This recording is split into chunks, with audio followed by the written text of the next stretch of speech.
Got a video for you folks. I'm going to try not to say too much in the middle of, but it's a little bit comical. This lady is beyond crazy. As a matter of fact, everybody on this whole panel here is drinking the Kool-Aid. They are just saying some things that I don't know how to deal with any other way than they must be getting paid to lie. Tell me what you think in the comment section down below. It's MSNBC Mika Brzezinski. She claims Joe Biden has nothing to do with his son Hunter's scandals. You believe that crap at this point? I think everybody knows it but her. I think you would have to call that word denial at this point. Mika, like many other members of the liberal media, which was all for investigations of Trump, but now that the GOP controls the House, thinks they're just a waste of time. Now, it says MSNBC host Mika fumed over the House for using their power of the majority to have their committees look into the abuses of the federal government and look into whether Hunter Biden's shady business dealings had anything to do with, you know it, sippy cup Joe Biden himself. MSNBC political analyst Ellis Jordan and said Republicans are not interested in legislating, only airing their grievances against their political opponents. This is MSNBC's opinion. Now let's go ahead and get into the video. I'll try not to say too much, but sometimes I just got to stop and make a comment. And they got Al Sharpton in the bottom corner. Yeah, he is one of the, I'll just keep my opinions about him to myself. Of their base. Well, and Jonathan, they come into a little bit of power, a teensy bit of power, because the margin is so narrow. But is the House just going to look like all they're doing is a consistent grievance train and not any actual legislating, not bringing anything to the floor and voting? And you've got, on the Senate side, you've got Rick Scott going completely off message on Social Security, Ron Johnson, too, which, you know, even Mitch McConnell is taking, and, you know, oh, this is not where we are, but giving Biden and Democrats more to punch back at them with.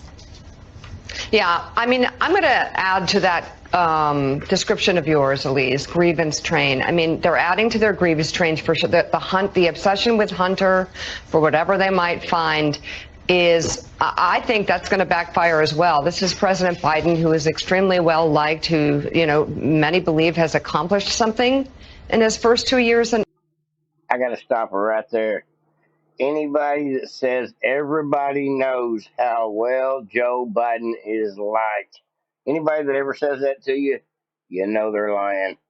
I don't care what kind of poll we're talking about, folks, but the majority of everybody I have met in the last 2 years cannot stand the man. It may not be because they're politically motivated in any direction or the other. It's because he's costing them at the grocery store and at the gas pump and everywhere else with the inflation, the price of everything going up, and people know whose fault it is. We see what's happened to our energy sector.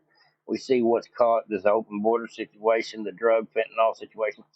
Everybody knows who's caused all these problems, including everybody knows about the laptop. Everybody's heard about the laptop. They've even reported on it on stations like this where they're trying to water down the truth of the matter. But listen to them live a little more. But truthfully, knowing anybody that says that about Biden, I don't know what they're smoking. They may be hanging out with Hunter for all I know, but that's ridiculous. Let's continue.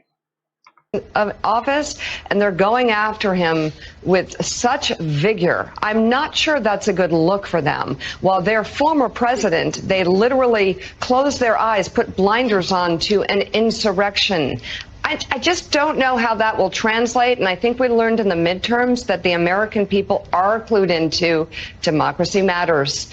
They don't like insurrections where people get tortured and killed, and they kind of like Joe Biden. I wouldn't call what happened on January 6th an insurrection. There was a few people that were killed, and she obviously don't want to go too far into that one because we know the truth of that matter. And as far as anybody being tortured, I have not seen any torture charges come up on one person, much less insurrection charges at this point. Just had to say that. Let's let her lie and continue with her insurrection mouth. Biden. They kind of like him. They don't like someone who's cruel. They don't like someone who will just go after people for the sake of going after them. And the Hunter thing, for whatever might have gone wrong there, that's not President Biden. Meanwhile, their former president just skates by in their minds, having done criminal act after criminal act potentially. He has Done criminal act after criminal act, potentially. You could potentially be doing anything. That is not saying anything. That is just trash talk. That's ridiculous. Can't believe she's allowed to get away with that garbage. Potential. That's the key word. multiple, I think 6, 7 legal investigations, potential indictments, potential arrests looming over him, but they have blinders on. I just don't know how that pans out in the long run. President Joe Biden, meanwhile, took his economic message to Florida yesterday. Of their base. Wow. So what y'all think about that, folks? That is what I would call a crazy lady for sure. She's nuts. I don't watch MSNBC, but sometimes I see these things pop up, and I just have to click on them and look. And sure enough, these folks are trying to feed this garbage to most of America. And I hope people are waking up and realizing these folks are lying. Joe Biden is not great, and Trump is not the one that's under indictment for potential. You hear how many times she said potential in her conversation? It means absolutely nothing. Like, subscribe, and share to Vote a Patriot. Over and out.